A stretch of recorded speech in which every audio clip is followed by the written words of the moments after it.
He stood up in that courtroom, smoothed the lapels of his $3,000 suit, and actually laughed in her face. Roman Thorne thought he was untouchable. He had the best lawyers money could buy, the media on his side, and $1 billion empire he claimed he built alone.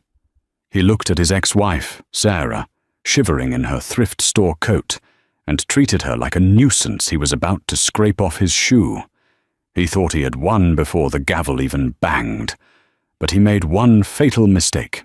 He underestimated the dusty, forgotten will of a man he had called a failure. Sarah's father, Arthur. When the judge broke the seal on that document, the laughter in the courtroom didn't just stop, it died. And Roman's empire? It was about to crumble in a way no one saw coming. This is the story of how the ultimate betrayal met the ultimate justice. To understand the silence that eventually fell over Courtroom 4B in the Superior Court of Seattle, you have to understand the noise that preceded it. And the loudest noise in any room was usually Roman Thorne. Roman was the kind of man the modern world worships.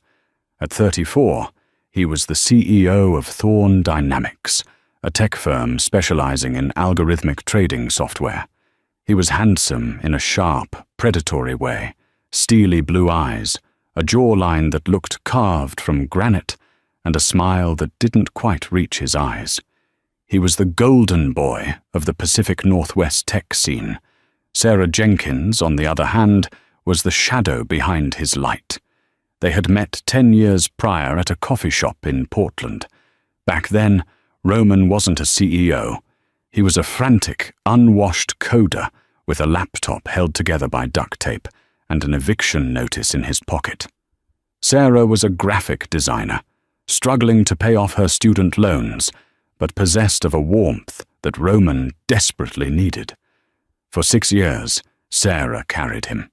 When Roman couldn't pay his share of the rent, Sarah worked double shifts. When Roman needed a seed investment for his first server, Sarah sold her grandmother's vintage jewelry, the only heirloom she had left.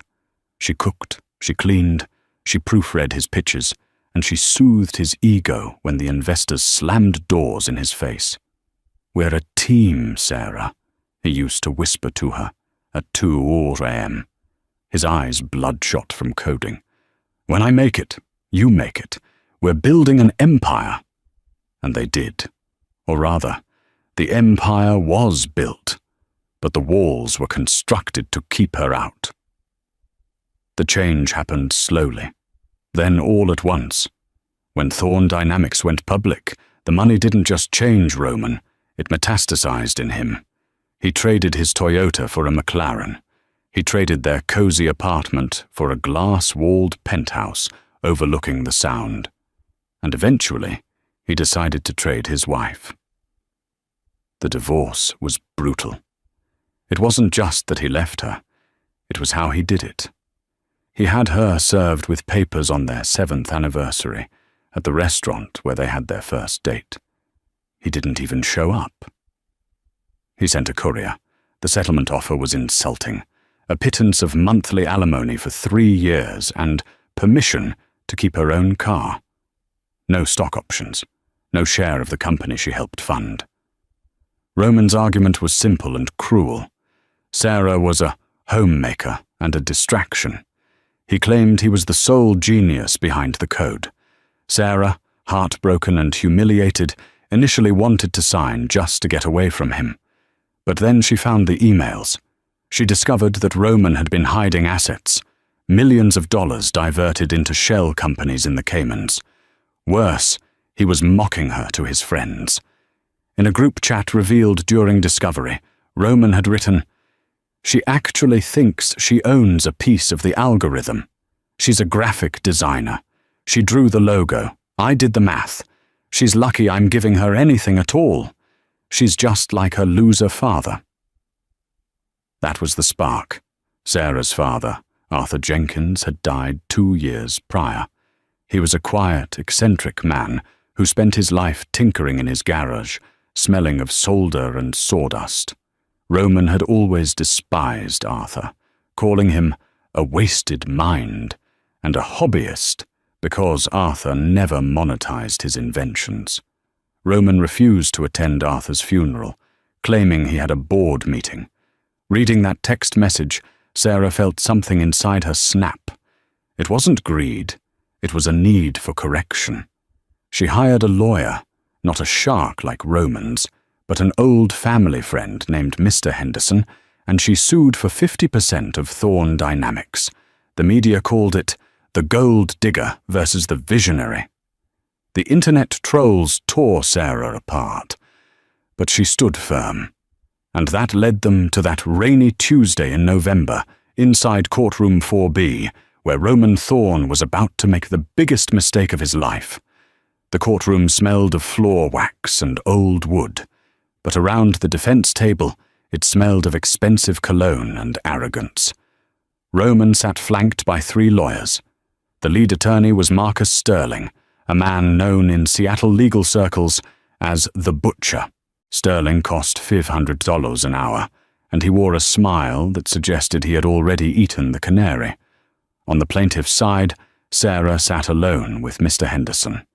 Henderson was a good man, decent and thorough, but he looked like a golden retriever trying to fight a pack of wolves. He shuffled his papers nervously. Sarah wore a simple grey suit, her hands clasped tightly in her lap to stop them from shaking. The courtroom was packed. Tech bloggers, journalists, and curious onlookers filled the gallery.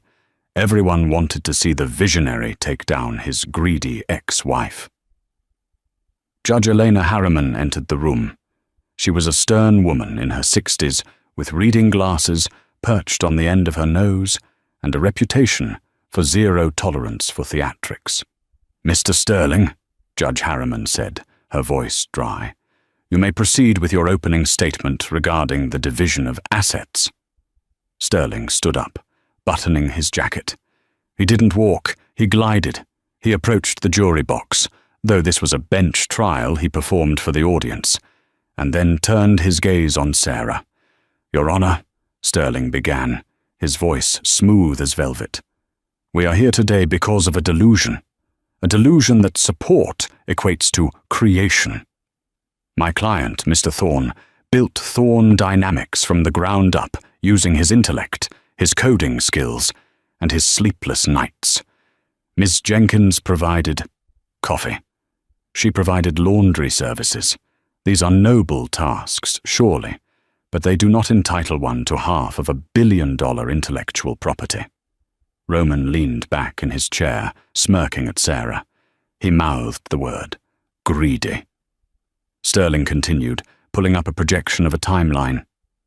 "Ms. Jenkins claims she provided seed money.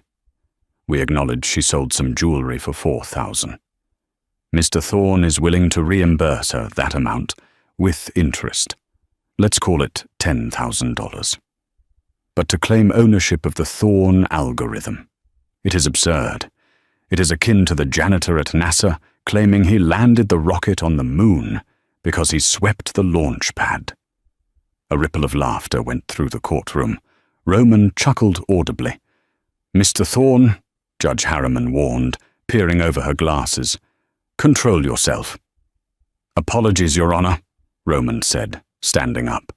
He disregarded his lawyer's signal to sit down. He wanted to speak. It's funny to me. Sarah knows nothing about code. She doesn't know a variable from a vector. The idea that she contributed to the core logic of my company is insulting to actual engineers everywhere." He turned to Sarah, his eyes cold. "Tell them, Sarah. Tell them about your father. Tell them how you come from a long line of dreamers who never actually did anything." Mr. Henderson shot up. "Objection. Relevance." "I'm establishing a pattern of behavior," Roman said smoothly, cutting off the judge. Her father, Arthur Jenkins, was a hoarder who tinkered with radios. He died with $400 in his bank account.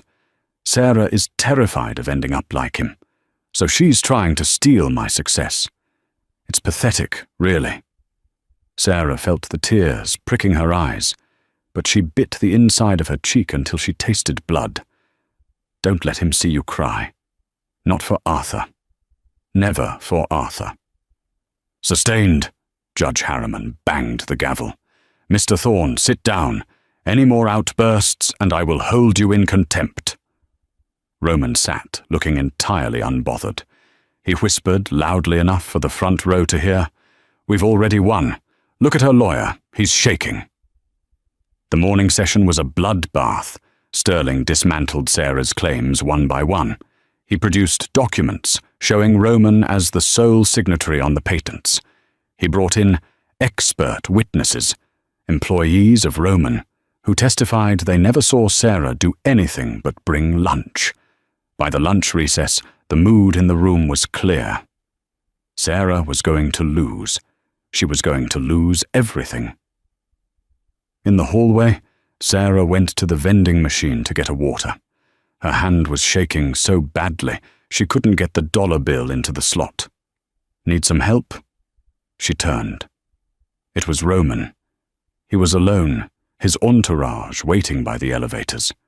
He looked at her with a mix of pity and disgust. "Take the settlement, Sarah," he said, stepping closer. "Sterling is going to ask for legal fees next. You'll be bankrupt. You'll be living in a trailer park, just like your dad." "Don't talk about him," Sarah whispered.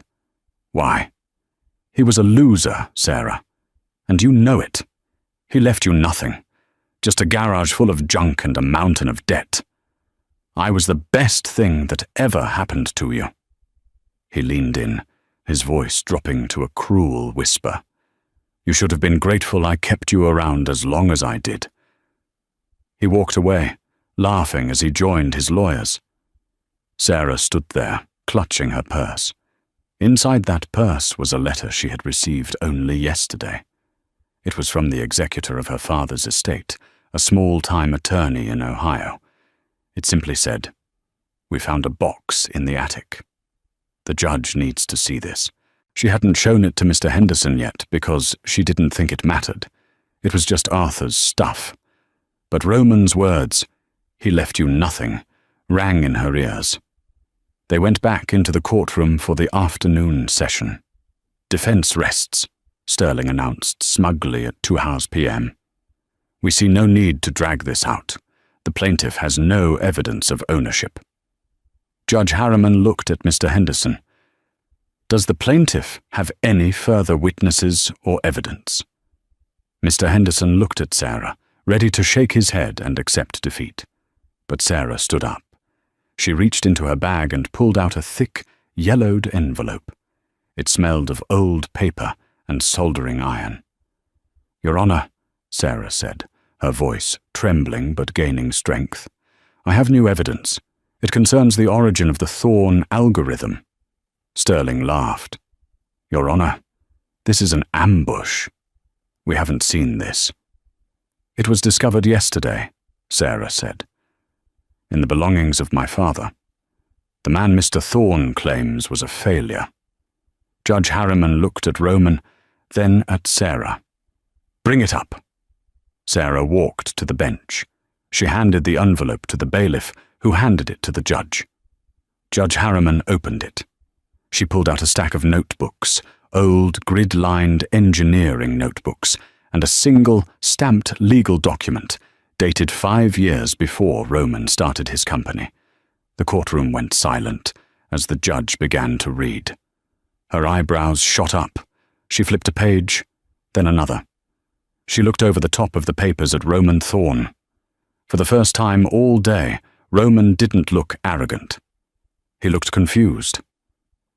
"Mr. Sterling," Judge Harriman said, her voice icy. "Mr. Thorne, you might want to come up here, and you might want to stop laughing." The silence in the courtroom was heavy, suffocating. It was the kind of silence that usually precedes a natural disaster.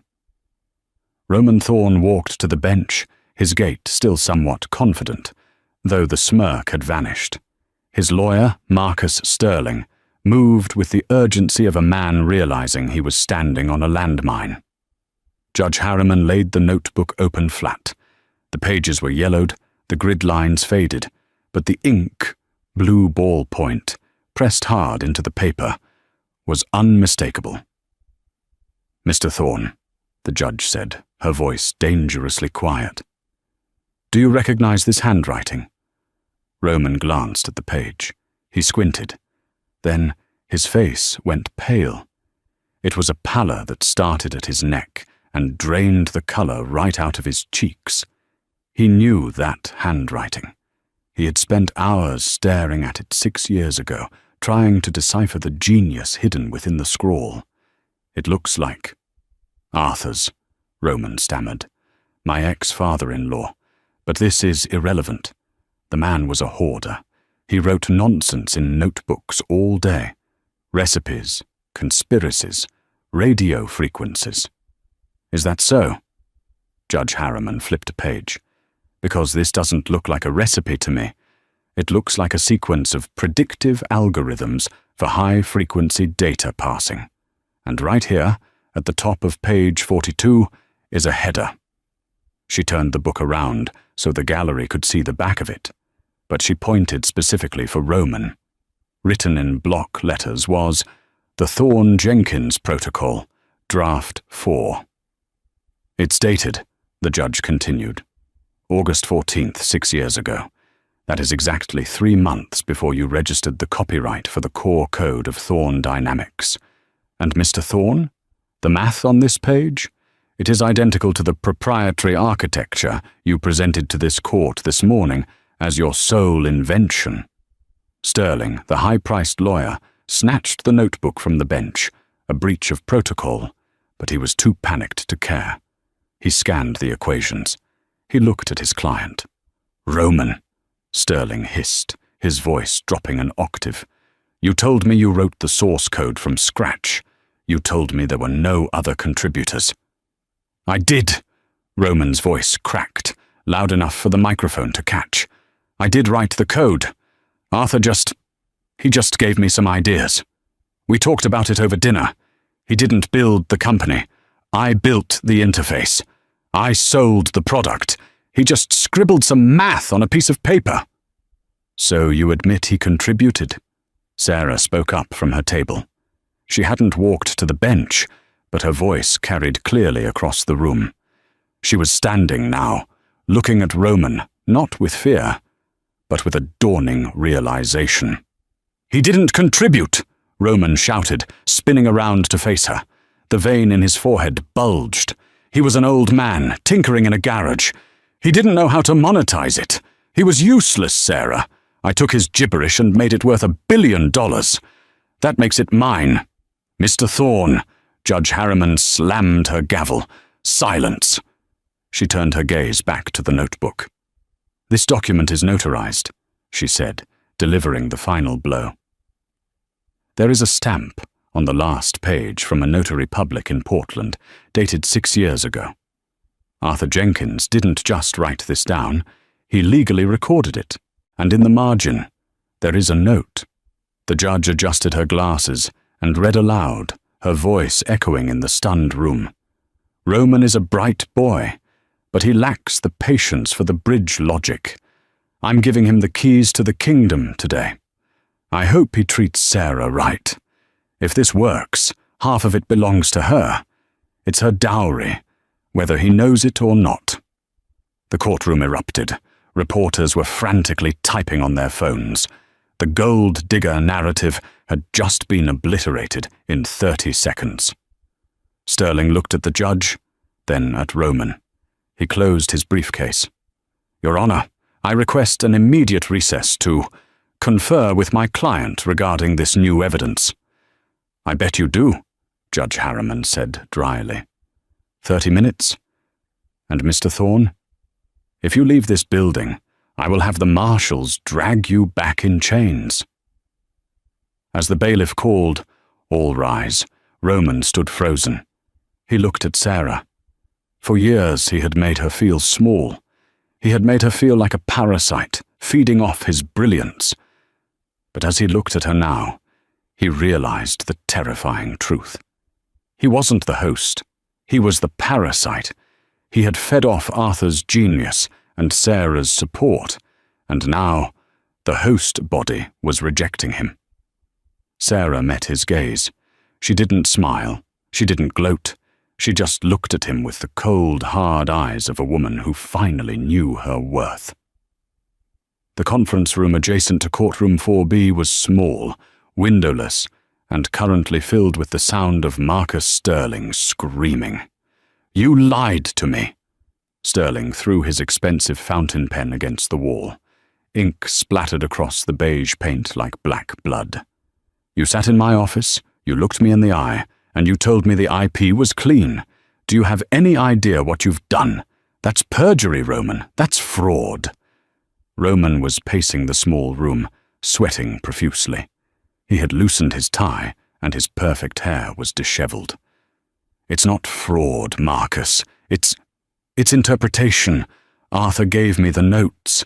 He gave them to me."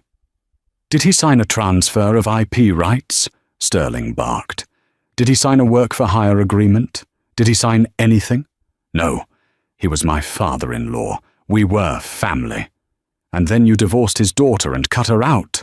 Sterling laughed, a harsh, barking sound. "God, you are arrogant. You didn't just steal the candy. You stole the candy store and then sued the owner for loitering." Sterling slumped into a chair, rubbing his temples. "Okay, listen to me. We are done. I cannot win this. That notebook is a smoking gun. The notary stamp makes it bulletproof. If we go back in there and fight, not only will you lose half the company, but the judge might refer this to the district attorney for criminal fraud charges, theft of intellectual property, perjury." Roman stopped pacing. "Criminal charges. Yes, you idiot. Criminal, prison, orange jumpsuits, no McLaren." "So what do we do?" Roman asked, his voice trembling. "We settle," Sterling said. "Right now. We go out there. We offer her the 50%. We pray she takes it and agrees to a non-disclosure agreement, so the stock price doesn't tank when the world finds out the genius CEO is a fraud." Roman stared at the wall. "I can't give her 50%. The board will remove me. I'll lose control." "You've already lost control, Roman," Sterling yelled. "The only question now is whether you lose it from a mansion or a jail cell." Meanwhile, out in the hallway, the atmosphere was entirely different. Mr. Henderson was sitting on a bench next to Sarah, beaming. He looked 10 years younger. "Sarah," he said softly, "do you realize what your father did?" He knew. He knew Roman might try something like this. Sarah was holding the yellow envelope, tracing her finger over her father's handwriting on the front. "He never told me," she whispered. "He never told me he invented the algorithm. He always let Roman take the credit." "Because he loved you," Henderson said. "Arthur didn't care about money. He cared about you being happy. As long as you were married to Roman, Arthur was happy to let Roman play the big shot, because it provided for you. But he kept insurance, just in case."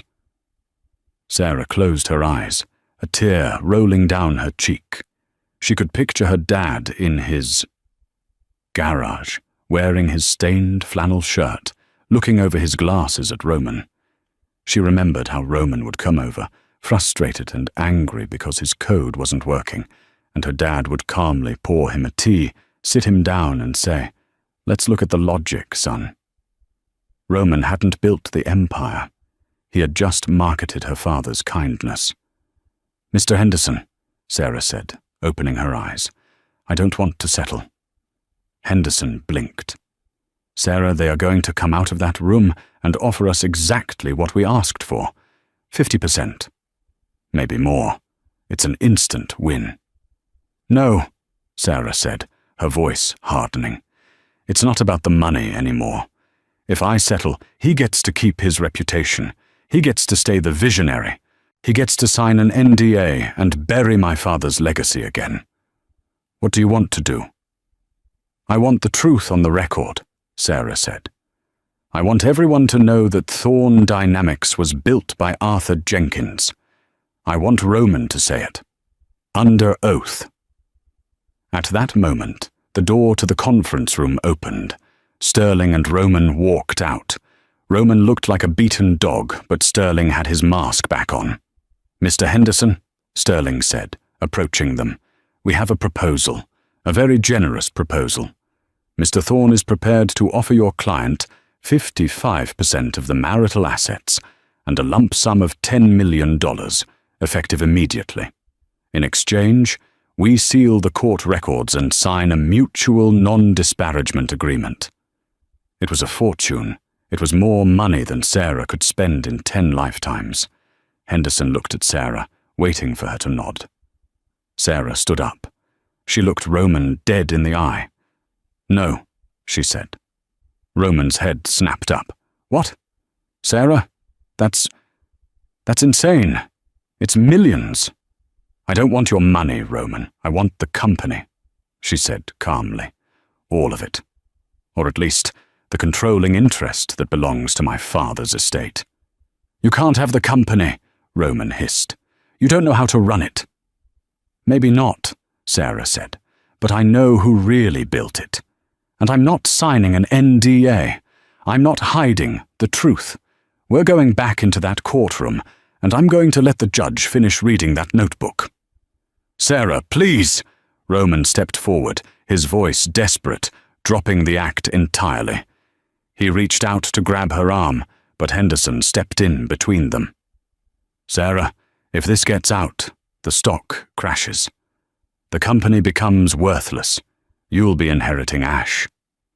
"Then let it burn," Sarah said. "I'd rather have the truth in the ashes than a lie in a castle."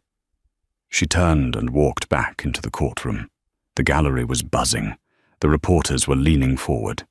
As Sarah took her seat, she noticed someone new in the back of the room. It was a man in a dark trench coat, rain-soaked, holding a briefcase. He wasn't a lawyer. He looked like an engineer. He was staring at Roman with an intensity that matched Sarah's. Roman saw him too, and for the second time that day, the color drained from his face. "Oh God," Roman whispered to Sterling. "That's Miller." "Who is Miller?" Sterling asked, exacerbated. "My former CTO," Roman whispered. "I fired him 2 years ago because he found the back door." "What back door?" Sterling asked, his eyes widening. Before Roman could answer, the bailiff cried out, "All rise!" Judge Harriman took the bench. She looked at the defense table. "Have you reached a settlement?" "No, Your Honor," Sterling said, sounding defeated. "We have not." "Very well," the judge said. "Then let us continue examining the evidence. Ms. Jenkins, you mentioned there might be more to this notebook?" "Yes, Your Honor," Sarah said. "But actually, I think there is a witness who can explain it better than I can." She turned to the back of the room. She didn't know the man, but she saw the look on Roman's face. She followed her gut. "Is there a Mr. Miller present?" The man in the trench coat stood up. "Right here, Your Honor." "Who are you?" the judge asked. "I'm David Miller," the man said, walking past the bar. "I was the chief technology officer at Thorne Dynamics until Mr. Thorne paid me $200,000 to keep my mouth shut.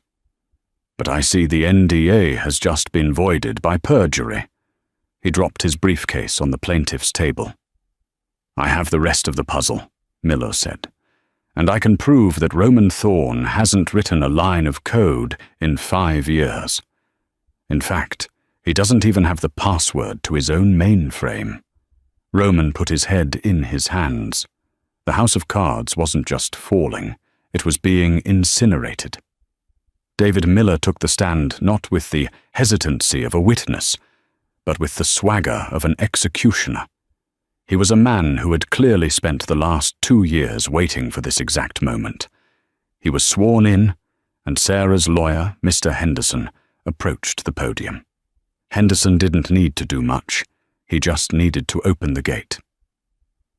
"Mr. Miller," Henderson asked, "what was your role at Thorne Dynamics?" I was the chief technology officer, Miller replied, adjusting the microphone. I was hired 5 years ago, right after the company went public. My job description was to oversee the engineering team. But my real job was to cover for Roman. "Objection!" Sterling shouted, though his heart wasn't in it. "Hearsay. Speculation." "Overruled," Judge Harriman said, leaning forward. "I want to hear this." Miller looked directly at Roman. "Roman Thorne is a good salesman. I'll give him that. But as an engineer, he's incompetent. When I joined, I asked to see the source code documentation. Standard procedure. Roman told me there wasn't any. He said the code lived in his head. But the truth was, he didn't understand how the core algorithm worked. It was a black box to him. "And who built that black box?" Henderson asked.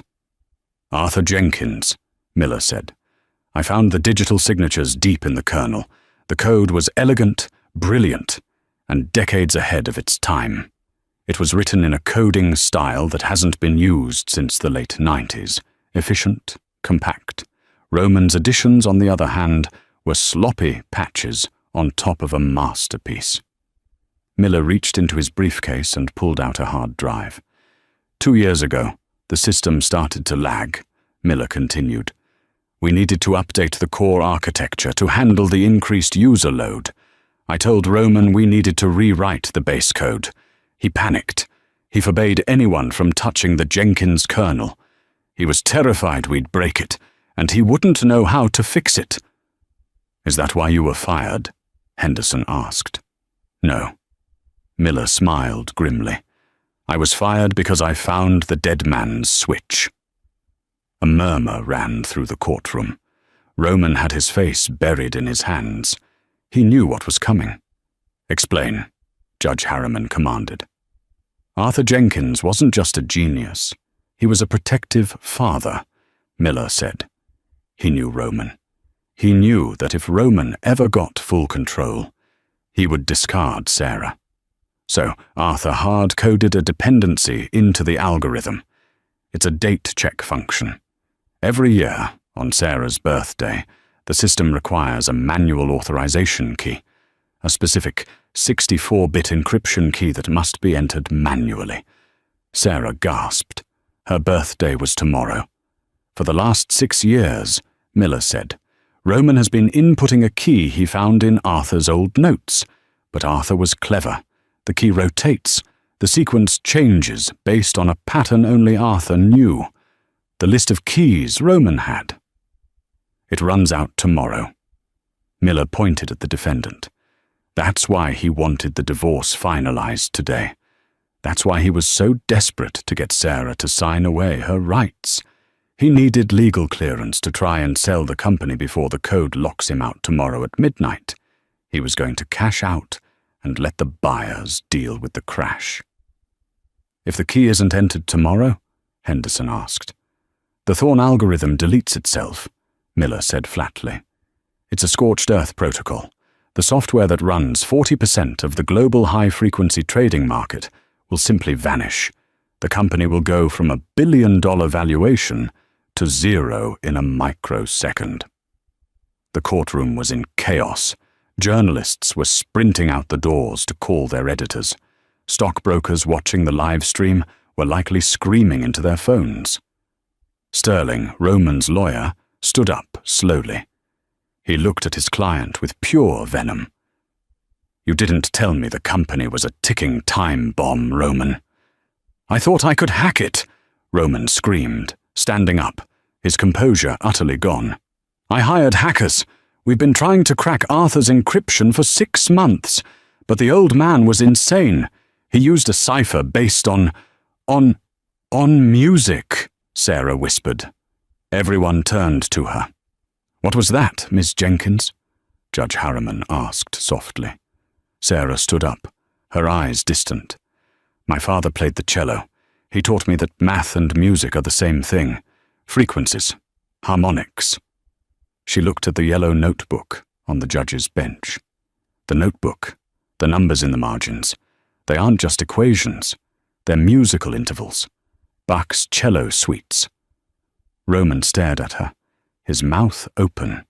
He had spent millions on cybersecurity experts, Russian hackers, and brute force decryption, and the answer had been sitting in the memory of the woman he called useless. "Miss Jenkins," Judge Harriman said, "do you have the key?" "I think so," Sarah said. "My father left me a voicemail 2 days before he died. He hummed a melody. I never understood why. I just saved it because it was his voice." "This is blackmail," Roman shouted. "She's holding my company hostage." "It's not your company, Mr. Thorne." Judge Harriman's voice boomed like thunder. "And based on the testimony I've heard today, I am not just looking at a divorce case anymore. I am looking at grand larceny and securities fraud." The judge turned to the bailiff. "Secure the doors. No one leaves." She looked down at Roman. "Mr. Thorne, I am revoking your bail on the spot. You are remanded into custody pending a federal investigation into the falsification of corporate assets." 2 marshals moved toward Roman. He backed away, knocking over his chair. "You can't do this. I'm the CEO. You need me. The code dies tomorrow without me." "Actually," Miller piped up from the witness stand, "it dies with you.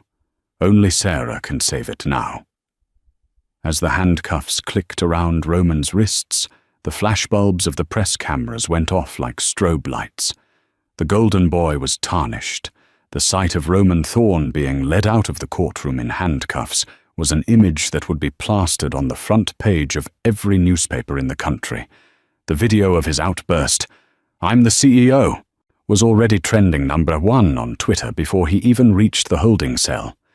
But inside the courtroom, the drama wasn't over. The legal proceedings had shifted from a battle for assets to a salvage operation for a sinking ship. Judge Harriman cleared the courtroom of the press to discuss the national security implications of the algorithm crashing. Only the lawyers, Sarah, Miller, and the court staff remained. "Ms. Jenkins," Judge Harriman said, her tone gentle but serious, "you understand the gravity of this? If that code deletes itself tomorrow, financial markets will destabilize. People's pensions, 401ks, bank transfers.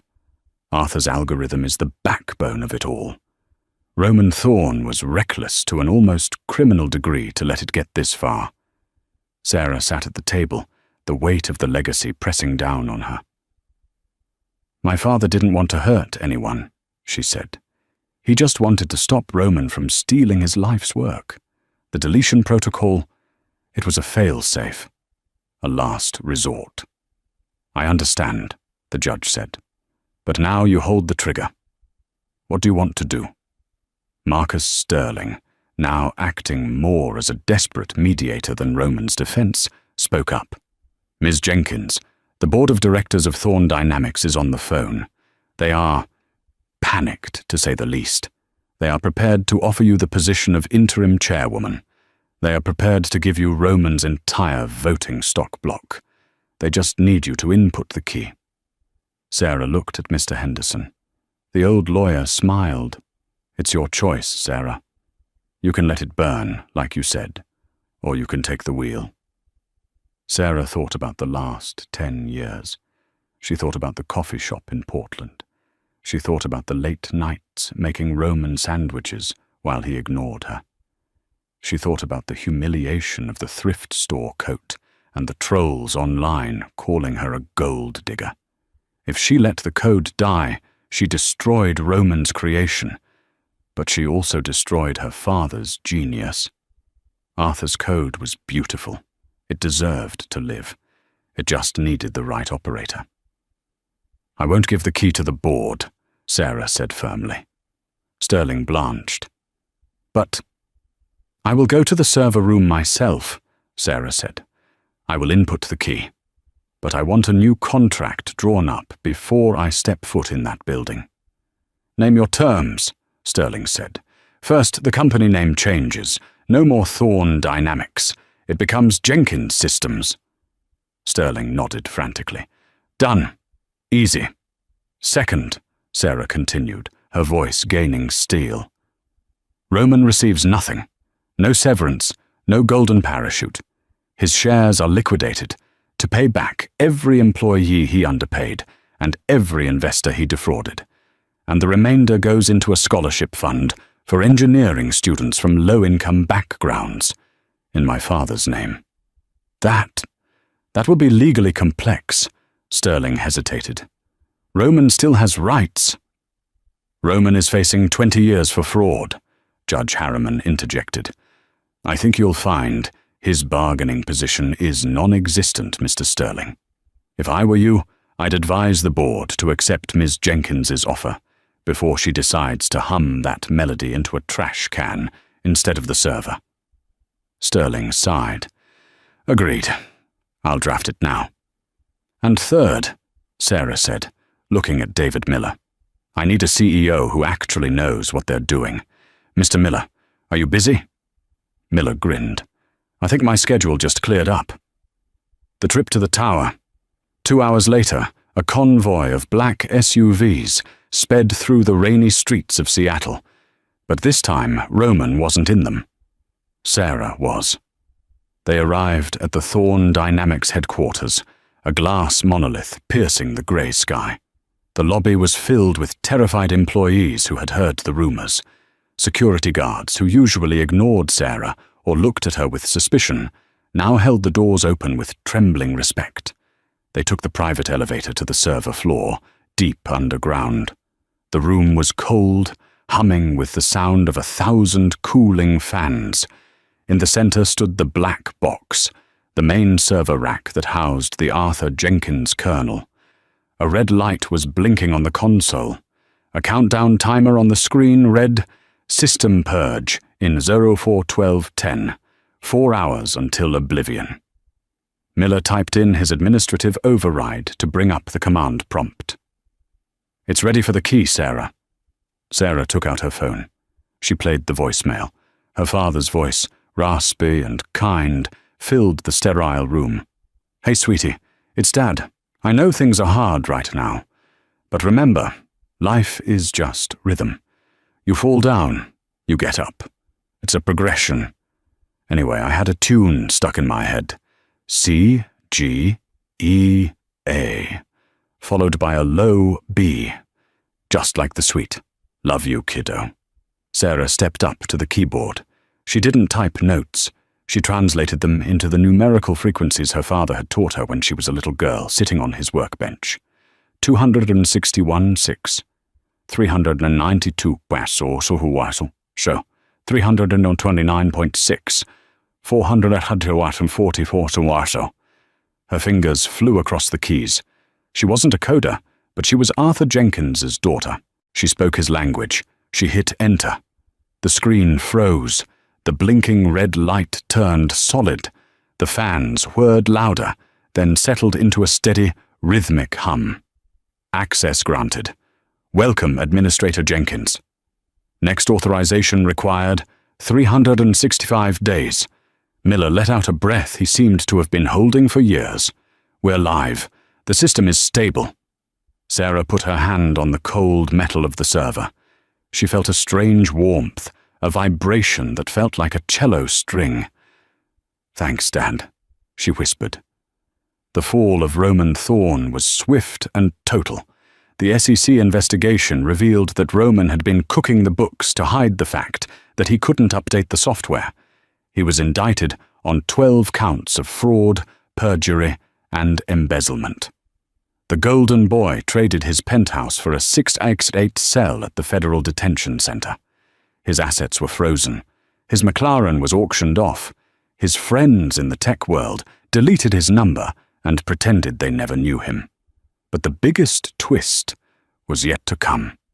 During the discovery phase of the criminal trial, investigators found a hidden folder on Roman's personal laptop.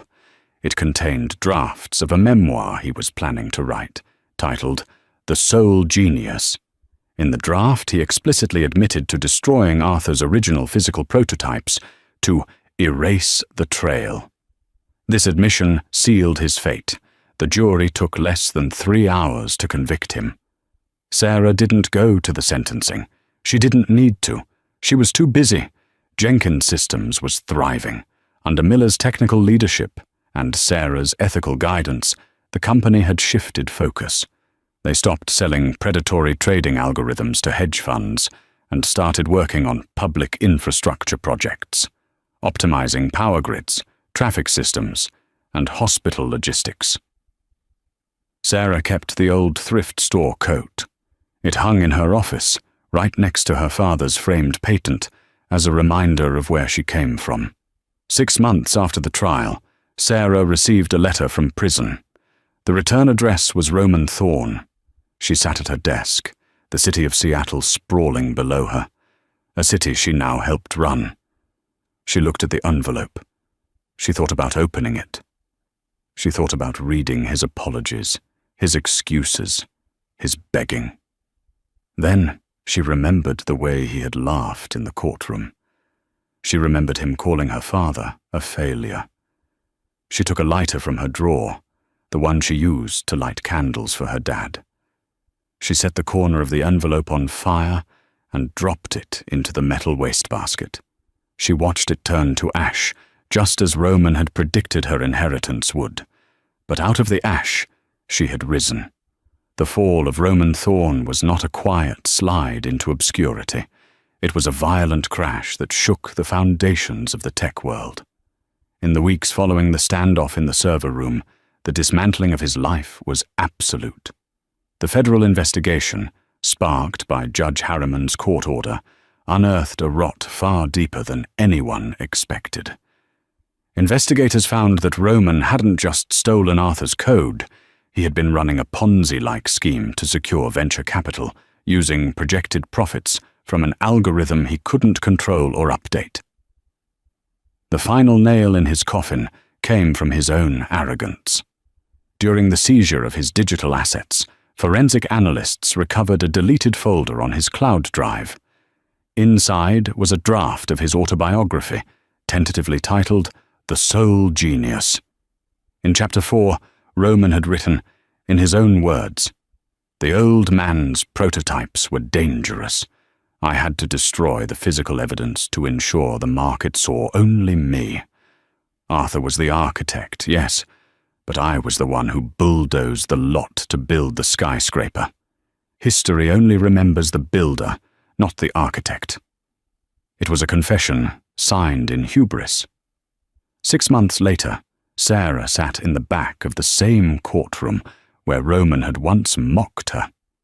This time, however, the atmosphere was different. There were no smirking lawyers.